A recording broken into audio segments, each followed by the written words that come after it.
I sure hope you had a great Tuesday as we head off to bed and get into our Wednesday, Thursday, and Friday. Yes, the heat's still going to be with us, but there are some big improvements. If you're wanting a little taste of fall, just a little snippet, it is on the way for the upcoming weekend. So we get you out the door here for our Wednesday morning, starting off with temps in the 70s. We'll climb into the mid-80s by lunchtime.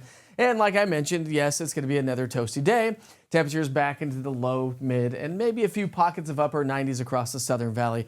That should be about the extent of it. But because dew points will be in the 60s and 70s, we're still going to have to contend with a heat index value pushing close to 100. And yes, the heat stress will increase to a moderate and high category across the Central and Southern Valley.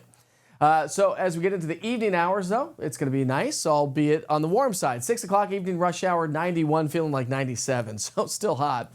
But we drop down into the 80s, 8 to 10 o'clock at night, and then we'll start to mitigate that heat index value as we get closer to sundown on Wednesday. We're also talking about less heat stress as we get into our Thursday, and we'll really start to get rid of that as we get into Friday as some cooler, drier air starts to set up shop, and that's going to be the case as we get into the upcoming weekend. Actually, Saturday night and Sunday are going to be great. Friday night's going to be great as well. If you want to do maybe an outdoor fire pit, as long as it's okay in your county, per the drought situation that we've had ongoing, although it's been nice to see the rain. So Wednesday, we're at 94. We drop down to 90 on Thursday, upper 80s on into our Friday. We'll see a few more clouds as in association to Tropical Storm Debbie that continues to work its way on out of here. So our rain chances, minimal at best. We're really not looking at a whole lot of rain. Debbie's going to stay along the eastern seaboard. A trough and a cold front's going to keep Debbie out there. So I just don't think that we have a huge chance or opportunity or threat, or however you want to look at it. How full is your glass for any sort of rainfall or at least any decent rain associated with this? This is all really going to be across the eastern seaboard from the southeast all the way up to the mid-Atlantic and eventually into New England.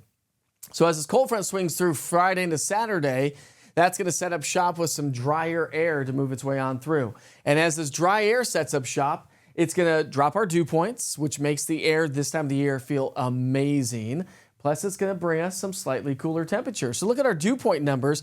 We're staying elevated all the way into the 70s through Friday, but Saturday's going to be great. Saturday night into Sunday is going to be amazing.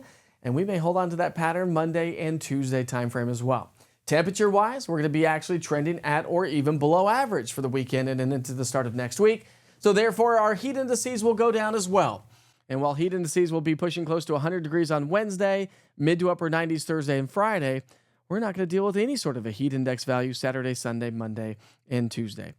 August 12th through the 16th, yeah, we're probably going to linger with some slightly cooler, below average temperatures, but this time of the year, it doesn't last typically very long. And so high pressure starts to build its way back in, bringing in just a little bit more heat through the middle part of the month. Stay in the know with the East Tennessee Weather app. Know everything that's going on in our community here in East Tennessee with the app itself, from your daily forecast updates to current conditions, and of course, the amazing interactive radar that gives you past, current, and future radar. Now, we're not really going to need that right now, but if you do travel across the country, whether it be for work or pleasure, the East Tennessee Weather app will keep you posted wherever you go in the continental U.S. Pretty cool stuff right there. Did I mention it's free? Yeah, it's 100% free. Why? Because weather should never be paid for. Have a great night.